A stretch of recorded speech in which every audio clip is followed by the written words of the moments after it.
How might the alleged childhood sexual abuse have influenced the Menendez brothers' actions, and should this factor into their potential resentencing and parole?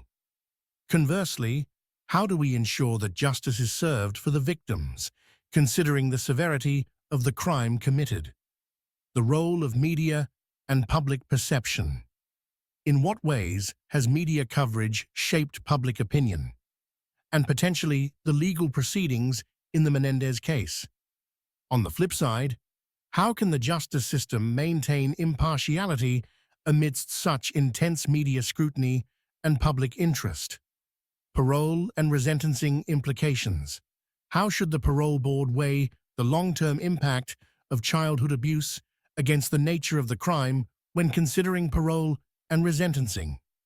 Alternatively, how do we balance the need for accountability with the evolving understanding of the psychological effects of abuse on behavior? Welcome back to the Mass Debate channel, where we take deep dives into meaty matters. In this episode, we explore the Menendez brothers' case, where justice meets media influence. Uncover the complexities behind their potential parole and the impact of childhood abuse allegations on this case.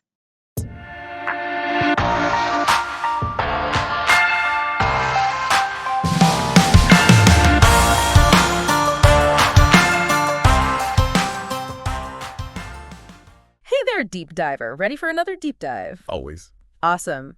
So today we're looking into the Menendez brothers case, more specifically their potential resentencing and upcoming parole hearing. Oh, this one's going to be interesting. Right. It's one of those cases that just stays with you even after all these years, you know? For sure. I mean, it's been decades, but it's still so relevant, especially with everything that's going on with criminal justice reform these days. Exactly. And the source material you sent over is amazing. We've got articles, research papers, even some really thought-provoking discussion questions. It's clear this case still generates a ton of debate. Yeah, it really highlights some major societal issues like childhood sexual abuse, the complexities of grief, and how we view justice and accountability. Absolutely. And you know what really caught my eye? The whole thing with the brothers going on this crazy spending spree right after their parents were murdered. It's like almost the opposite of how we typically think about grief. It's one of the things that makes this case so fascinating and disturbing at the same time.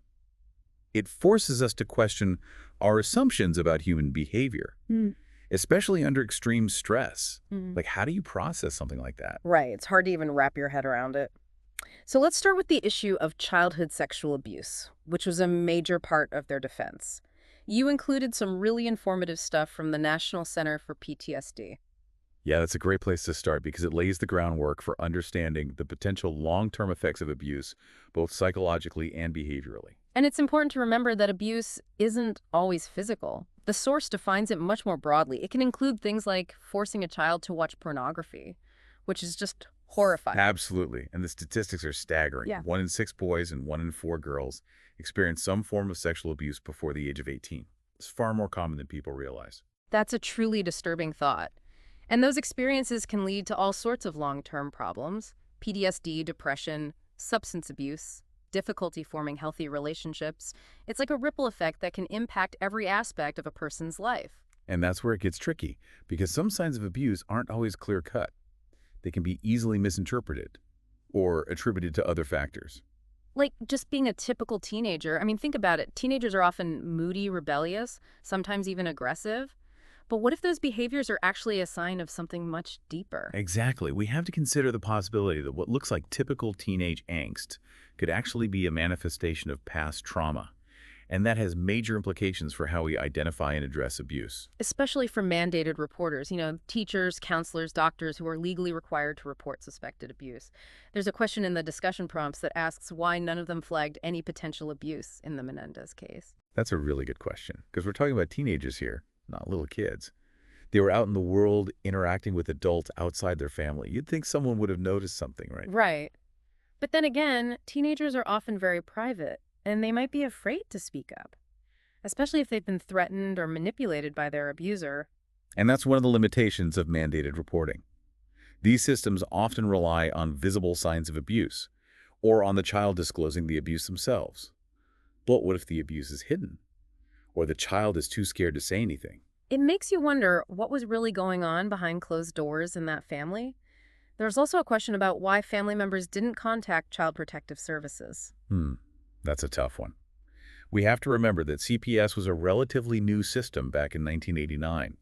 Awareness of its services might not have been as widespread as it is today. Plus, there's the whole issue of family dynamics denial, fear of getting involved. It's like that saying, the family secret what you know but don't know.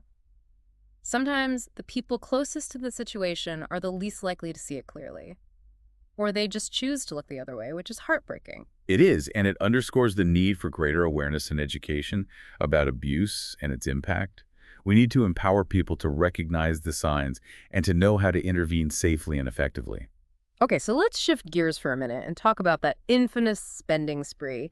The discussion material mentions luxury items travel.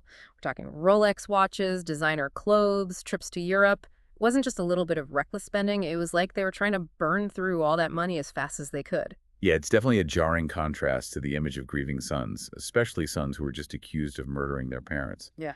That's where the article on emotional spending and grief comes in. It provides a really interesting perspective on how grief can manifest in unexpected ways. So you're saying their shopping spree could have been a twisted form of grief, like they were trying to numb the pain with material possessions. It's possible. When we experience a significant loss, our brains crave dopamine, that feel-good chemical that we get from things like shopping or eating comfort food. It's like we're trying to self-medicate with stuff. So they were basically drowning their sorrows in designer labels. That's next-level retail therapy. But honestly, it's still hard to reconcile that image with the cold-bloodedness of their crime. It's a strange paradox, isn't it? But we have to remember that emotional spending can serve multiple purposes. It can be a way to soothe pain, to distract from difficult emotions, or even to assert control in a situation where you feel completely powerless. And let's be real, losing your parents, even under these circumstances, creates a massive power vacuum in your life. Suddenly, they were in control of their own finances, their own destinies. It's almost like they were trying to buy a new life, a new identity. That's a really interesting take, and it speaks to the psychological complexity of this case. We're not just dealing with a crime. We're dealing with the ripple effects of trauma grief and the struggle to make sense of it all. Okay, so here's another question that's been bugging me. Why didn't they just leave home once they became adults? They were both over 18. If they felt so trapped and abused, why didn't they just walk away? That's where the long-term effects of abuse come into play again. Trauma bonding, fear of retaliation, financial dependence.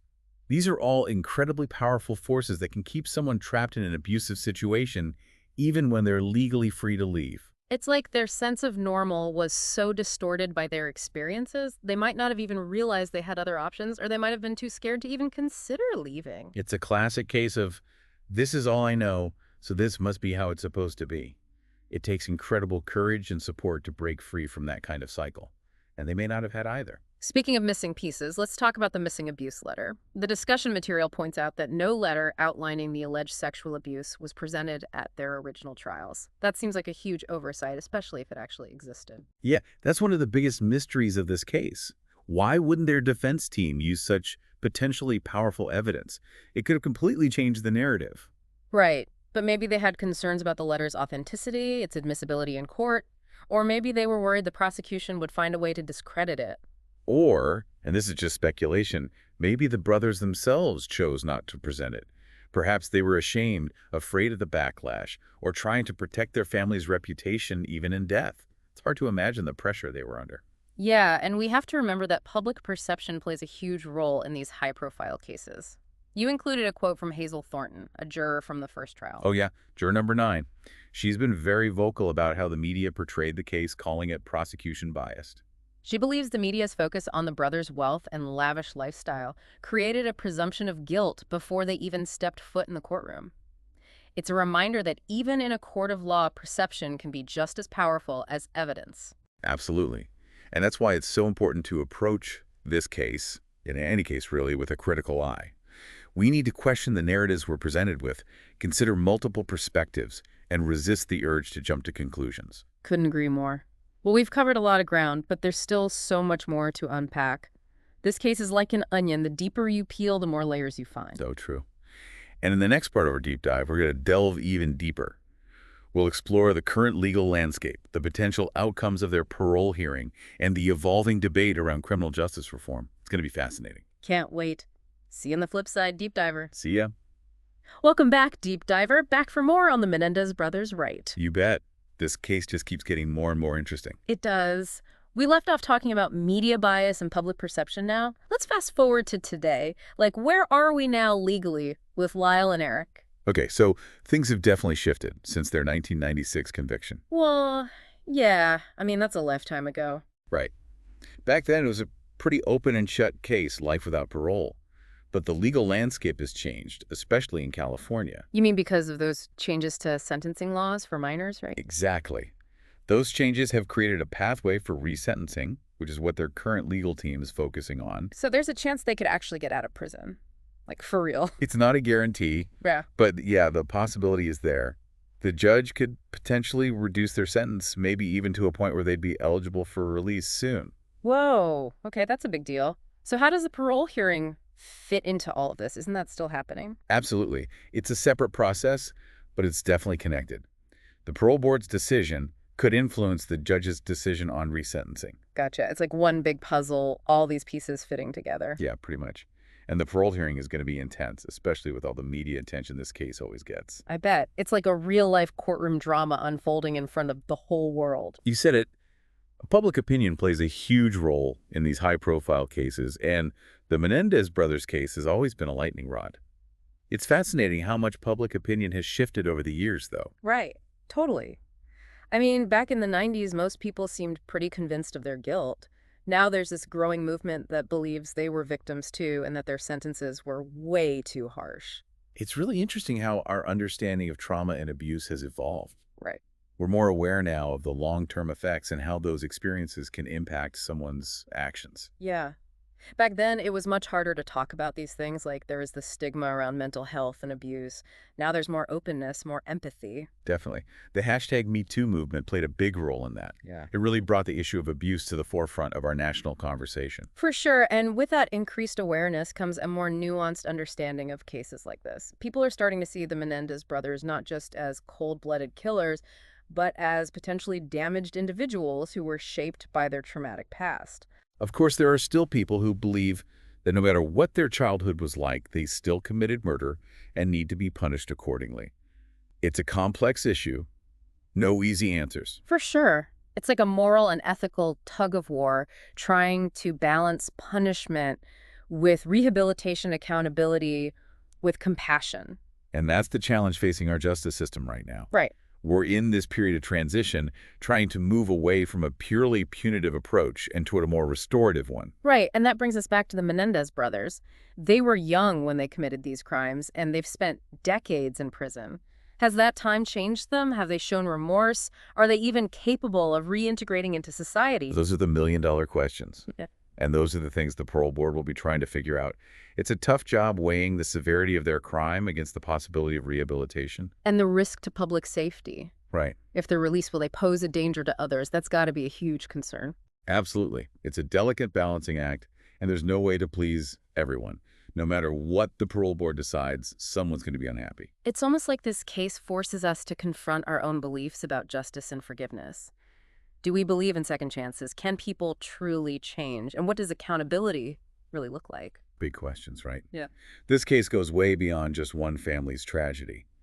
It really touches on some fundamental questions about our society and how we deal with crime and punishment. It's like a mirror reflecting back some of our deepest anxieties and uncertainties about human nature and the nature of evil.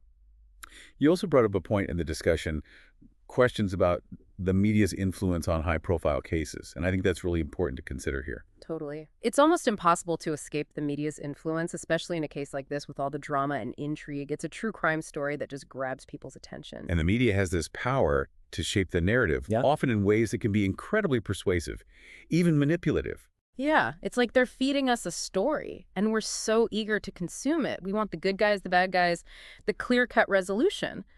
But real life is rarely that simple. Exactly. And that's the danger. We start forming opinions based on sound bites and headlines instead of waiting for all the facts to come out. And once those opinions are formed, it's hard to change them even when new information emerges. It's like we get stuck in our own echo chambers surrounded by people who already agree with us.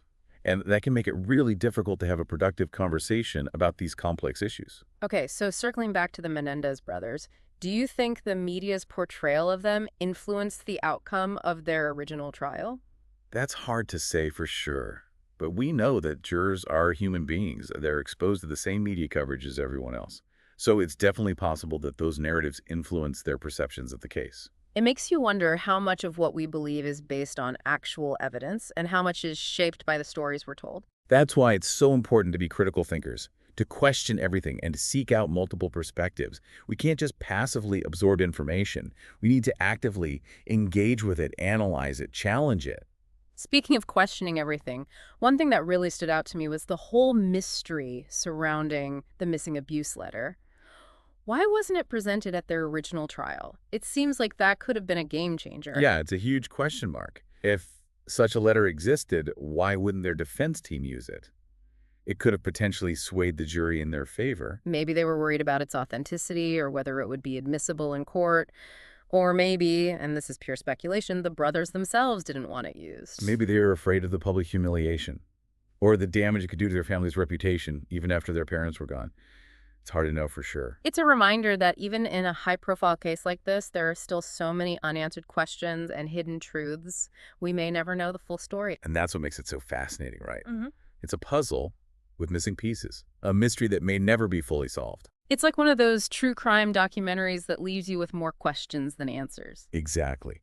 But that doesn't mean we should stop searching for answers. This case raises so many important questions about justice, accountability, the nature of evil, the power of the media. It's a case that will continue to fascinate and challenge us for years to come. So where do we go from here? What's the next chapter in the Menendez brothers saga? That's what we'll be exploring in the final part of our deep dive. We'll dig into the specifics of their current legal situation, the potential outcomes of their upcoming parole hearing, and what this all means for similar cases in the future. It's going to be a wild ride. Can't wait. See you there, deep diver. All right, deep diver, back for the final chapter of the Menendez brothers saga. You ready to wrap this up? Absolutely. We've covered a lot of ground, but the story's not over yet. It really feels like we've just scratched the surface with this one. So much complexity. Yeah. So let's dive into what's happening right now, legally speaking, with Lyle and Eric. Okay, so the big thing is the potential for resentencing in that upcoming parole hearing. The documents you provided lay out some pretty significant changes in California law since their original conviction. Those changes are really what makes their current situation so different from 1996, right? Exactly. Back then it was life without parole, end of story. But now, because of changes to how we sentence minors who commit crimes, they have a shot at a reduced sentence. So what are we talking here? Could they actually be released from prison soon? It's possible. The judge could take a lot of factors into consideration that weren't as heavily weighed back then, their age at the time. The alleged abuse, their behavior in prison, evidence of rehabilitation. Mm-hmm. It's not a slam dunk by any means, but it's definitely on the table. That's got to be a huge glimmer of hope for them after all these years. And what about the parole hearing? How does that play into all of this? So the parole hearing is happening regardless of the resentencing decision. Yeah. But the outcome could definitely influence the judge. I see. It's like another layer of complexity in this already super complex case. Right. The parole board is going to be scrutinizing their behavior in prison, their remorse, and whether they pose any risk to public safety if they're released. It's a tough call. I bet. Especially with a case this high profile, everyone's going to be watching, waiting to see what happens. Yeah, the public pressure is immense. Yeah. And it's a reminder that these decisions aren't just about legal technicalities. They're about real people's lives and the safety of our communities. It's a heavy responsibility for the parole board to shoulder. And you know they're going to get slammed no matter what they decide. Someone's not going to be happy. Absolutely. But that's the nature of justice sometimes. It's not always about making everyone happy. It's about finding the most just and equitable outcome, even if it's messy and imperfect. Okay, so back to Lyle and Eric. Do you think they're going to use the abuse allegations as their main argument for parole? Almost certainly. Their lawyers will likely argue that the abuse they suffered was a major contributing factor to the murders that has shaped their state of mind and ultimately influenced their actions. And will that be enough? I mean, it's a powerful argument, but will it outweigh the brutality of what they did? That's the million-dollar question, and it's one that the parole board will have to grapple with. They'll have to weigh the severity of the crime against any mitigating factors like the abuse and any evidence of rehabilitation. But won't the prosecution bring up the spending spree? That always seemed to work against them, like it proved they weren't really remorseful. Oh, they will. Yeah. It's a powerful piece of evidence that supports the narrative of them being cold-hearted and entitled. But their defense might try to spin it differently. How so? Well, they might argue that it was actually a symptom of their trauma, a way of coping with a sudden release from a situation they felt trapped in, combined with this huge influx of wealth. It doesn't excuse their actions, but it does add another layer of complexity to the whole picture. It's like trying to untangle a giant knot. Every time you think you've got it, there's another twist, another layer. Exactly. And that's what makes this case so fascinating.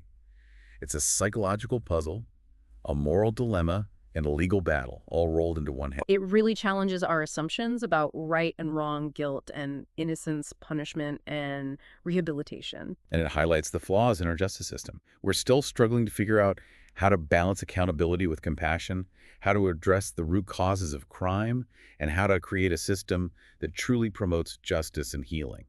We talked earlier about how public opinion has shifted on this case. There's definitely more sympathy for the brothers now than there was back in the 90s. Do you think that will influence the parole board? It's hard to say. They're supposed to be impartial, but they're human beings too. They're not immune to public pressure, especially in a case this big. I imagine those parole hearings are pretty intense, like being under a microscope with everyone watching your every move. Absolutely. And the stakes are incredibly high. We're talking about freedom versus continued imprisonment life versus death in metaphorical sense. It's a decision that will impact not just Lyle and Eric, but also their victims' families and society as a whole. It's a heavy burden to bear, for sure. This whole case really makes you think about the limits of our legal system and the limits of human understanding. And the power of stories, right? This case has become this cultural touchstone, a symbol of wealth and privilege gone wrong, of family secrets and betrayal of the dark side of the American dream. It's a story that continues to captivate and horrify us even decades later. And it raises so many questions that we're still grappling with as a society. Questions about justice, accountability, redemption, the nature of evil. It's a case that will stay with us long after this deep dive is over. And that's the power of a truly compelling case. It forces us to confront our own beliefs, our own biases, our own understanding of the world. It's not just about the Menendez brothers, it's about all of us. So true. Well, as we wrap up this deep dive, I'm left with a sense of awe at the complexity of this case and the enduring power of its story. Me too. It's a story that continues to unfold, and we'll be watching closely to see what the next chapter holds. To all our deep divers out there, thanks for joining us on this journey. It's been a wild ride. And remember, keep those brains buzzing. Keep questioning, keep exploring. The world is full of fascinating mysteries waiting to be uncovered. We'll be back next week with a brand new deep dive. Until then, stay curious.